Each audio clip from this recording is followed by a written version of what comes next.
புதுயுகம் மற்றும் Arun land promoters Tirunelveli இணைந்து வழங்கும் Thoothukudi marathon 2026 run for health மற்றும் 100% வாக்களிப்பது குறித்த விழிப்புணர்வு marathon co presented by Tamil Nadu mercantile bank limited. நாள் மார்ச் 1, 2026. இடம் தருவை விளையாட்டு மைதானம், தூத்துக்குடி. அனைவரும் வருக. அனுமதி இலவசம்.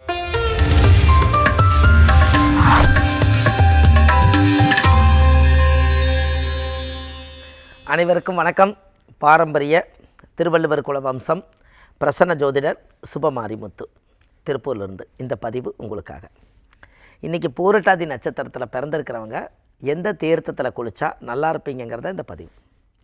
அப்படின்னா பாருங்கள், பூரட்டாதி நட்சத்திரமே ஒரு பெரிய அபூர்வமான நட்சத்திரம்னு சொல்லியிருக்கோம்.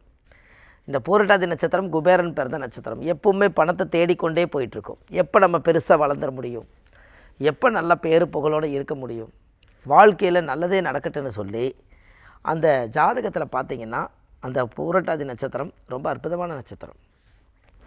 இந்த பூரட்டாதி நட்சத்திரக்காரர்களுக்கு ஒரு பெரிய யோகம் என்னென்னு கேட்டிங்கன்னா, இருக்கலையே ரொம்ப அறிவு, எல்லாத்தையும் வியாக்கியானமாக கேட்டுக்குவாங்க.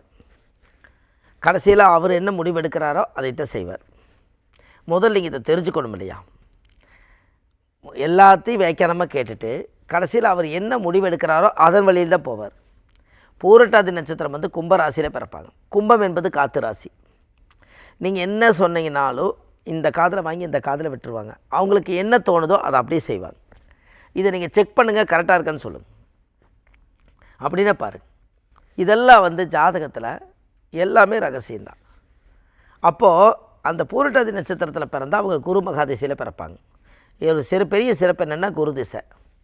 இந்த குரு திசை வந்து ஜாதகத்தில் ஒரு பெரிய யோகம் என்ன அப்படின்னு கேட்டால், ஒருத்தர் குரு திசையில் பிறந்தாலே அவர் ஒரு பெரிய யோகம். எல்லோரும் சனி மகாதிசையில் பிறக்கிறாங்க, ராகு திசையில் பிறக்கிறாங்க. அதையெல்லாம் தாண்டி ஒரு குருவுடைய ஆசீர்வாதத்தில் பிறக்கிறதுக்கு அவங்களுடைய பூர்வ ஜென்ம புண்ணியம் இருந்தால் தான் குரு திசையில் பிறக்க முடியும். அப்படின்னா பாருங்கள், புனர்பூசம், விசாகம், பூரட்டாதி, குரு மகாதிசை. அதில் குபேரனுடைய நட்சத்திரம் வந்து பூரட்டாதி. பார்த்துக்குங்க, குபேரன் யாருக்கிட்டக்காக, குபேரன் கிட்ட வந்து யார் கடன் வாங்கினா? திருப்பதி வெங்கடாஜலபதியே கடன் வாங்கினார். ஆனால் ஒரு நாளைக்கு எத்தனையோ கோடி ரூபாய் பணம் வருது. ஆனால் குபேரங்கிட்ட திருப்பதி வெங்கடாஜலபதி பெருமாள் கடன் வாங்கியிருக்காரு.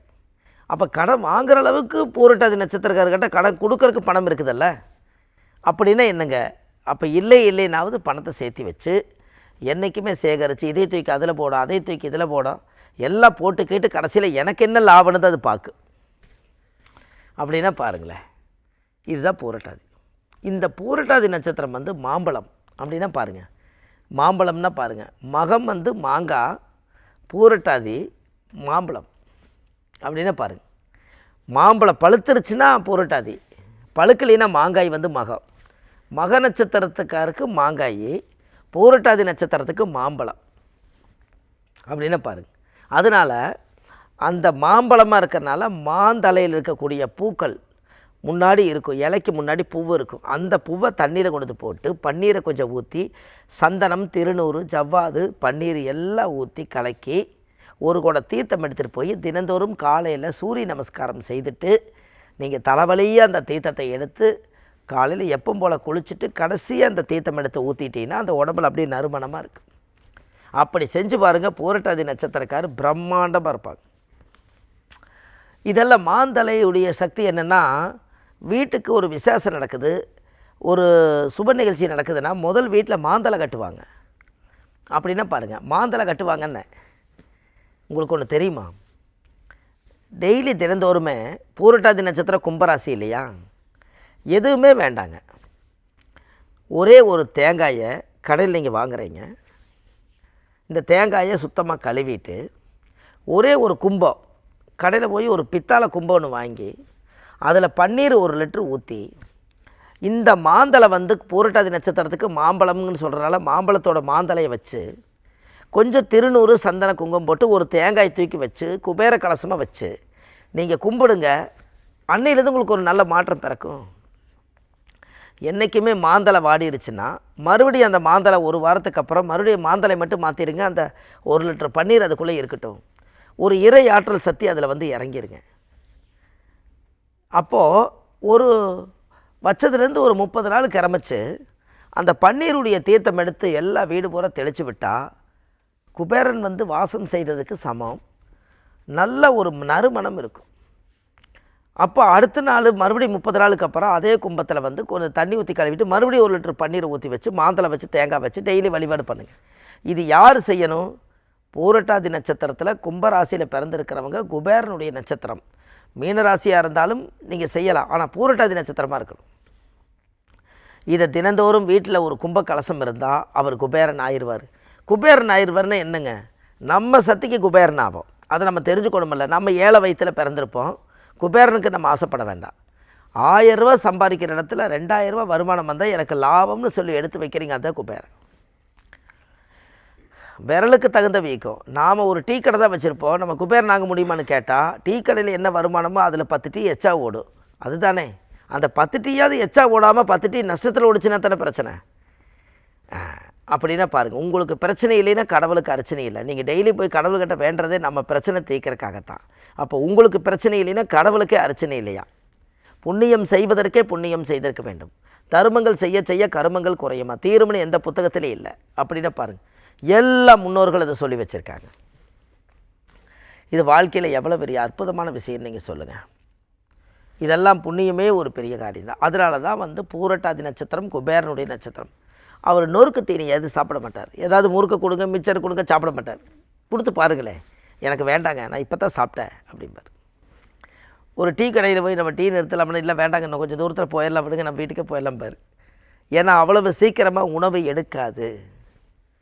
அதே மாதிரி நீங்கள் சத்தம் கச்ச கச்ச கச்ச கச்சன்னு சுற்றி வர சத்தமாக இருந்துச்சுன்னு வச்சுக்கலாம், அந்த இடத்த விட்டு அக்கட போயிடுவார். அவர் அப்படி, அது அவருக்கு பிடிக்காத ஒரு விஷயம். இதெல்லாம் பூரட்டாதி நட்சத்திரம். அவ்வளவு சீக்கிரம் யாரையும் நம்பாது. அப்படின்னா பாருங்கள், நம்பவே நம்பாது. அதுக்கு தேவைன்னா அது வரைக்கும் நின்று அதை வாங்குறதுக்காக அது எல்லா டெக்னிக்கல் பண்ணுவாங்க. அந்த பணம் பொருளாதாரம் எல்லாம் கரெக்ட் பண்ணிட்டாங்கன்னா அப்புறம் அவங்க வேலையை தான் பார்ப்பாங்க. கெட்டவர் கிடையாது, நல்லவர் தான். அந்த குணங்கள் எப்படி இருக்குதுங்கிறத நீங்கள் தெரிஞ்சுக்கணுமில்ல.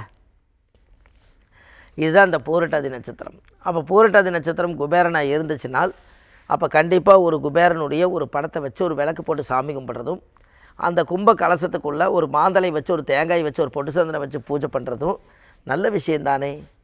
மக்களுக்கு கிடச்சிதுன்னா சந்தோஷம் தானே. ஒருத்தர் ஒரு பதிவை கேட்டு ஒருத்தர் நல்லா இருந்தாங்கன்னா அது நமக்கு தாங்க புண்ணியம். கடவுள் செய்ய வேண்டிய வேலையை கடவுள் ரூபத்தில் மனிதர் சொல்கிற, அவ்வளோதான். கடவுள் மனித ரூபத்தில் வருவார்னு சொல்லுவாங்க இல்லையா? அதுபோல் நம்ம சொல்கிறத வச்சு யாரோ ஒருத்தர் ஏதோ ஒன்று செஞ்சு பலன் அடைஞ்சால் அந்த புண்ணியம் அவங்களுக்கு சந்தோஷம் தானே. அப்போ இதெல்லாம் வச்சு பார்க்கும்போது ஜாதகத்தில் பெரிய பெரிய கர்மாக்கள் எல்லாம் குறையிறதே நம்ம புண்ணியத்தினால தான். அப்போ பூரட்டாதி நட்சத்திரம் சாதாரண விஷயமானு சொல்லுங்கள். 3வது, அதாவது 3 இலையாவது மாந்தலை இருக்கணுமா. எப்போவுமே பூரட்டாதி நட்சத்திரத்துக்கு இந்த மாந்தலையுடைய பூவை போட்டு குளிங்க நம்ம சொல்லிக்கிறோம் இல்லையா? நீங்கள் எப்போவுமே பூரட்டாதி நட்சத்திரம் வர்ற அன்றைக்கி மாந்தலை மாற்றி கட்டுங்க. ஒரு நாள் நம்ம மாந்தலை கட்டிட்டு அடுத்த வருஷம்தான் அந்த மாலையை அவுப்பாங்க. நீங்கள் பூரட்டாதி நட்சத்திரம் வரும்போதெல்லாம் மாந்தலையை புதுசாக கட்டினா வீட்டில் ஏதாவது விசேஷமானு கேட்பாங்க. சுப நிகழ்ச்சி சுப நிகழ்ச்சி சுப நிகழ்ச்சின்னு சொல்ல அந்த வீட்டில் சுப நிகழ்ச்சி வந்துடும். நீங்கள் உங்களுக்கு ஒன்று தெரியுமா? நீங்கள் எப்படி மந்திரத்தை உச்சாரம் செய்கிறீங்களோ அப்படித்தான் நம்ம வாழ்க்கை இருக்குது. ஒருத்தர் வந்து உனக்கு ஒன்றுமே தெரியாதுன்னு சொல்லி பாருங்கள், அவர் பாவம், அவர் தெரியாத மாதிரியே நடிச்சிருப்பார் பாவம். அப்படி இல்லை, இது வாழ்க்கை, அனுபவிச்சு தான் வாழணும். அப்போ இதெல்லாம் வந்து குபேரன் பிறந்த நட்சத்திரத்தை, பூரட்டாதி நட்சத்திரத்தை இன்றைக்கி எவ்வளோ விஷயமாக நீங்கள் தெரிஞ்சுருக்கிறீங்க பாருங்கள். இதெல்லாம் தான் தெரிஞ்சுக்கணும். மாந்தலையில் நீங்கள் பூவை போட்டு நீங்கள் குளிக்கணும். போட்டு குளிங்க. மாந்தலை பூவு, மாந்தலைன்னா தெரியும், மாந்தலையில் இருக்கக்கூடிய பூவு உங்களுக்கு கண்டிப்பாக தெரியும். அந்த பூவை கொஞ்சம் பறித்து நீங்கள் இதில் போட்டு நீட்டாக குளிக்கலாம். இதை செய்யுங்க, நல்லது நடக்கும். எல்லாம் இந்த ஆதிகால பரிகார புத்தகத்தில் பிரமாதமாக கொடுத்துருக்கேன்.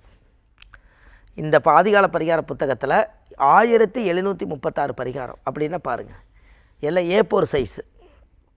அந்த புத்தகத்தில் நல்லா பெருசாக மக்களுக்காக ஒரு சேவை செஞ்சுருக்கேன். இது எல்லாம் வச்சு பார்க்கும்போது மக்களுக்கு ஒரு நல்லது நடக்கணும் அல்லவா? அதனால் இது எல்லாமே கம்ப்ளீட் பண்ணி வாழ்க்கையில் ஒரு பெரிய மாற்றத்தை உருவாக்குறதுக்காக இந்த விஷயம். அதில் வந்து நம்மளுக்கு எல்லாமே நல்லது நடக்கணும்னு சொல்லி நம்ம எல்லாம் ஏற்பாடு பண்ணியிருக்கோம். அது மூலிமா நம்மளுக்கு எல்லாமே நல்லது நடக்குங்கிறது ஒரு நல்ல விஷயம் என்று சொல்லி நம்ம ஜோதிடம் பார்க்குறோம், பிரசன்னங்கள் பார்க்குறோம். அதுக்கு வந்து சென்னையில் நம்ம வடபழனி முருகன் கோயில் வாசல்லையே நம்ம ஜோதிட அலுவலகம் இருக்குது. அந்த அலுவலகத்தில் நம்ம சனிக்கிழமை, ஞாயிற்றுக்கிழமை, திங்கக்கிழமை ஜோதிடம் பார்க்குறோம். மற்ற தினங்கள் திருப்பூரில் பார்க்குறோம். பாரம்பரிய திருவள்ளுவர் குல வம்சம், பிரசன்ன ஜோதிடர் சுபமாரிமுத்து. வாழ்வது ஒரு முறை, வாழ்த்தட்டும் தலைமுறை. நன்றி, வணக்கம்.